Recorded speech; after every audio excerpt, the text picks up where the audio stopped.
This city just got ranked as BC's most uncomfortable city. Now, most people might assume that I'm talking about Vancouver or maybe Surrey, but those people would be wrong. So, which city is it, you may be asking? Well, I'm gonna drop some hints along the way, but you're gonna have to watch till the end of the video to find out. But first, let's start with what comfortable living actually means in the Lower Mainland. According to Money Sense, most Canadians believe you need between about $100,000 to $150,000 a year of income to be comfortable. Or in other words, to feel secure in your house and your expenses. And according to Statistics Canada, in 2024, the average Canadian household income was $100,702 per year.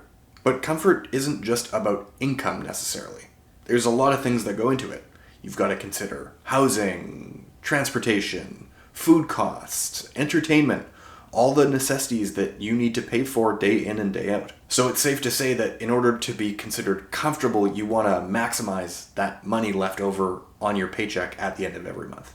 Well, when we look at the data, unfortunately, this city in BC, well, it's just uncomfortable. So let's explore a little bit and figure out why this city is ranked so uncomfortably. The first factor, population.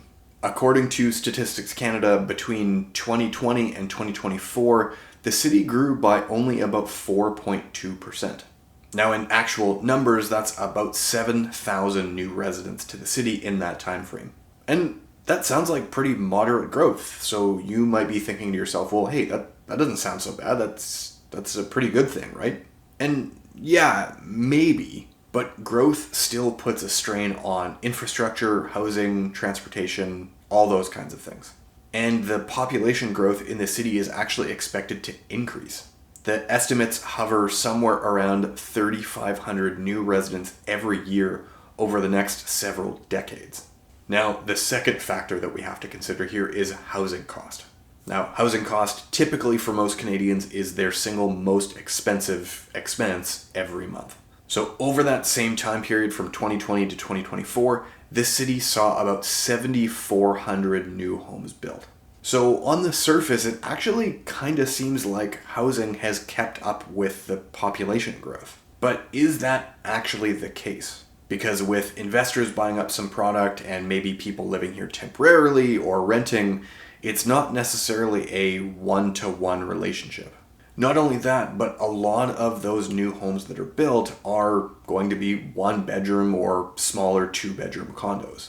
There tends to be more of those in a apartment project because they're more affordable and they just take up less space, so there are more of them. And a smaller place like that, a 1-bedroom condo, might be fine if you're a single person living on their own, but if you're a family, you're probably not going to be squeezing them into a 1-bedroom condo. As of fall 2025, the average rent for a 1-bedroom condo from rentals.ca in this city was $2,300 a month. And with a median household income for a 2-person household sitting at about $96,000 a year, that is dangerously close to that 30% threshold that everybody says you should keep your housing costs at. And to actually live comfortably and have that extra money left over on your paycheck, you would need to be making closer to about $150,000 as a household. Especially considering that, again, if you're in a 2-person household, you're a couple, you're probably not living in a 1-bedroom. You're probably in a 2-bedroom or at least a 1-bedroom and den, so that rent is going to be even higher. And while rents have actually come down about 8% in the city, they still have a long way to go to be considered affordable. And if we're using that 30% benchmark as the comfortable spot for housing costs, well, a single person living in a 1-bedroom condo should be paying more towards like $1,100 or $1,200 a month to be considered comfortable. So we would need to see rents fall by like 50% to really get to that point. The third factor to look at when determining a city's comfortability is transit and walkability, of course, how people can get around the city, basically. Now, according to 604 Now, this city scored 40 out of 100 for walkability and only 46 out of 100 for transit access. Now, compare that to Vancouver's 79 out of 100 for walkability score you can immediately see the gap. These numbers actually surprised me quite a bit because I actually grew up in this city. And when I was younger, I would take the bus and I would walk basically all over the place. That said, this city is quite spread out, and depending on where exactly you are in the city, access to transit and walkability can actually get pretty bad, especially if you are up on one of the 2 hills that this city has. So what this is really telling us is that despite this city having 4 SkyTrain stations, most people still opt to have a car so that they can get around to work, get groceries, and do their day-to-day living activities. And of course, this is a factor when it comes to comfortability because cars can cost upwards of thousands of dollars a year in extra payments. Between paying for the car itself, paying for insurance, paying for fuel, paying for maintenance, that all adds up. So there's a recurring theme here clearly, and it all boils down to money. And what this Money Sense study did really was compare income to that 30% threshold for shelter. Unfortunately, the newest data on this that I could find was from Stats Canada in 2021, but I wanted to find out how many people, on average anyway, are above that 30% threshold. So at the time, in 2021, 39.4% of renters were actually paying above that 30% threshold for their housing costs. Interestingly, that was much higher than homeowners, because on average, only 26.3% of homeowners are paying above that 30% threshold.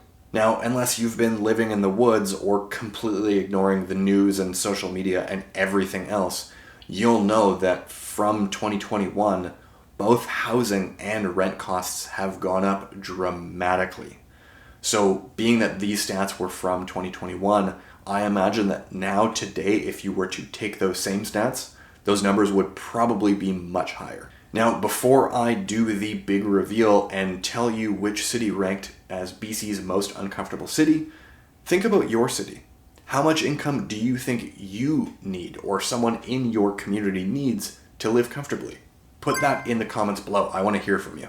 Because the gap between income and livability or comfortability, however you want to call it, it's not just a problem in this city. It's a problem all across BC. So it is time for the big reveal. Can I get a drum roll, please? The most uncomfortable city in British Columbia. It is not Vancouver, it's not Burnaby, it's not New West, it's Coquitlam. Interestingly, somehow Coquitlam actually beat out Vancouver, despite some homes in West Vancouver selling for tens of millions of dollars. But hey, I didn't do the rankings, I'm just talking about them. Despite supposedly being so uncomfortable, we still love Coquitlam and lots of our clients do too. So if you're thinking about possibly moving here, don't let this scare you off. There are lots of good options in Coquitlam to live in, or even in Port Coquitlam, or one of the other neighboring cities close by. Anyway, I'm Angelo with the Atlas Group. I'll see you in the next one.